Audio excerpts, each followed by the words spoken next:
Hello friends, welcome to my channel. ఇది harvest చేసిన తర్వాత నాకు వెజిటేబుల్స్ వచ్చినాయి ఫ్రెండ్స్. ఇన్ని దొండకాయలు, మిరపకాయలు, వంకాయలు, అలాగే ఒక దోసకాయ. మనం టెర్రస్ గార్డెన్లోంచి అయితే రెగ్యులర్గా ఏదో ఒక వెజిటేబుల్ తీసుకుంటూ ఉండొచ్చు. అందులోని ఆర్గానిక్ వేలో మనం పండించుకుంటున్నాం కాబట్టి ఎలాంటి పెస్టిసైడ్స్ లేకుండా హెల్తీగా మనం ఉండగలుగుతాం. మన ఇంట్లో ఉండే కిచెన్ వేస్ట్ని మనము ఫెర్టిలైజర్ కింద యూజ్ చేసుకోవచ్చు కదా ఫ్రెండ్స్. అలాగా మన కిచెన్ వేస్ట్ ఫెర్టిలైజర్ని చాలా రకాలుగా మనం మొక్కకి ఇవ్వచ్చు.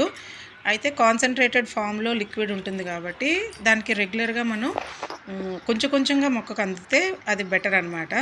సో నేను డైరెక్ట్గా వేస్తూ ఉంటాను, లేదా గొయ్య తీసి అందులో పాతి పెడతా ఉంటాను.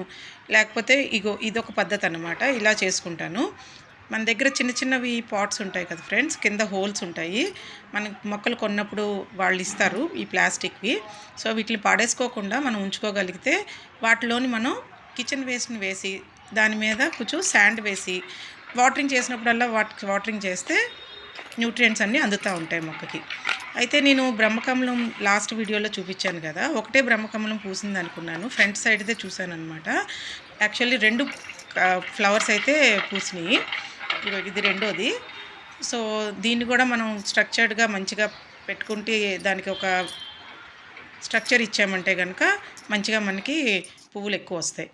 Please subscribe to my channel. Thank you for watching.